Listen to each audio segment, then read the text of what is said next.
It's Movie Time is brought to you by the Gateway Film Center, 1550 North High Street, Columbus, Ohio. Further details and showtimes online at gatewayfilmcenter.com. The award-winning It's Movie Time is produced by John DeSando. Listen to the shows and read reviews online at WCBE.org. Now look, I'm John DeSando. And I'm Kevin Carr. And this is... It's Movie Time! And boy, is it movie time this week. Kevin, only because you're such a good bud and such a good, good sport do I even dare to broach this film as a subject. In fact, when this airs, I can't believe the Gateway will still be showing it. Yes. But they might. And if so, you be. probably should go to see Roar. Roar. Kevin. Have you heard the trailer? They have somebody just randomly saying "roar" in the trailer because they cut together the original '81 trailer with new versions. Oh, with new one? Oh, okay. Because it's a 1981 film. Yes. Now let's talk about the backstory of this first, which is far more fascinating. They should have made a film about the backstory. They should have. I wish somebody had a video camera back then. All I'm going to say now, before we get to the plot, although that we could handle in 2 seconds. It's not long. Is that there are over 100 wild animals in this. Yeah. They're mostly lions and tigers and a cheetah and something There's else. an elephant in there, and there's tigers in Africa for some reason. I have no idea why. But go ahead. The backstory is Tippi Hedren and her husband at the time, Noah Marshall, had discovered this house in Africa that was overrun with jungle cats. There were just lions living there. It was an abandoned house and just this massive pride of lions. And so then they said, hey, let's shoot a movie there, because what could possibly go wrong? You know, let's with just dozens of wild animals. And they put this together, and they sort of, I guess, sort of improvised a script around them going there. Now the story's about this guy who takes care of these animals, and he doesn't take care of them in any sort of pragmatic, Caesar Milan sort of way. It's him just going, "Rah!"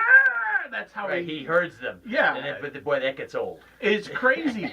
And his family's coming to visit him, played by his real family, Tippi Hedren and Melanie Griffith, her daughter. Now look his daughter. Let me remind everybody, Tippi Hedren was the star of Alfred Hitchcock's The Birds. Yeah.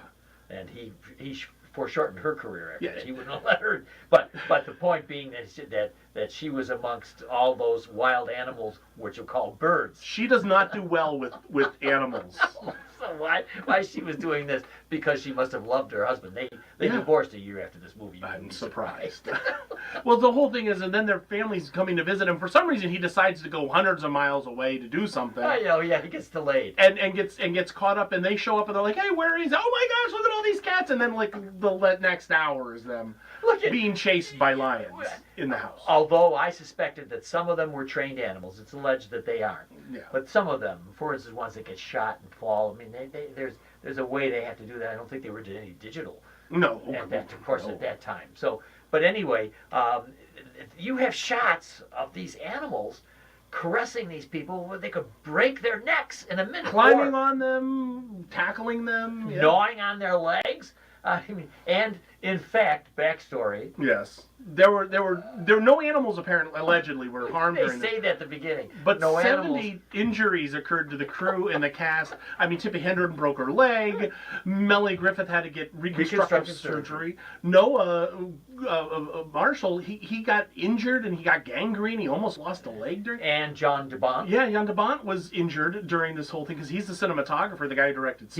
Right, and he had to have the top of his head stitched back on. Oh, yeah. It's amazing that they did this. And then they also, at the beginning of it, they have this title card that said, well, they're wild animals, and because they're wild animals, they do what they want to, so we had to work it in the story. So we're going to give them writing and directing credit as well. Did. I know. This is Noel Marshall. He's absolutely whacked out. And there is a conservation message. Oh yeah, at the end there's a call to action to support this, and this would be likened to at the end of Jaws having a conservation message about sharks because you just spent an hour and a half showing what monsters these things can Just help preserve sharks. Be kind to sharks. Yes. So I mean, in the storyline there are a couple of bad poachers. Yes. Okay, which is just another bad part of the movie. These guys are central casting. One of them played by Meathead. It looks like Meathead from it looked like Archie Bunkers. And these two are going to go around and shoot animals, and that's not a good thing. No. And they're looking so bad, you know they're not going to survive this movie. Yes, yeah. And that to me is the only real, true conflict or Hollywood type of conflict. Yeah. Which otherwise you have all of these gorgeous animals. Yeah. Running after these people throughout the house, upstairs, As downstairs. for an hour. That's what goes on. And so it looks like it was written and directed by a bunch of wild animals. It's the equivalent of an insane person you just like writing a script while he's throwing his excrement against the wall and eating flies and all But that they sort are of thing. fair.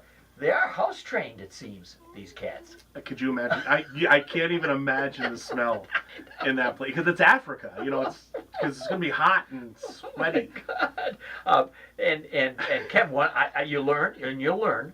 For instance, I learned that tigers like to swim. Yeah, tigers like water. They're one of the few cats that do. Okay. Yeah. And the lions weren't really happy about that. But you do have one shot, which had to be real, in which this lion holds onto the canoe when they're trying to get away. Yeah. And he keeps like playing with them. Keeps pulling them back, yeah. Say, have they trained that, or is that was real? Well, it's a very cat-like behavior. I mean, you watch this, and this is the thing that's so fascinating. This is not a good movie. Not a good. It is one of the worst movies I have ever seen. But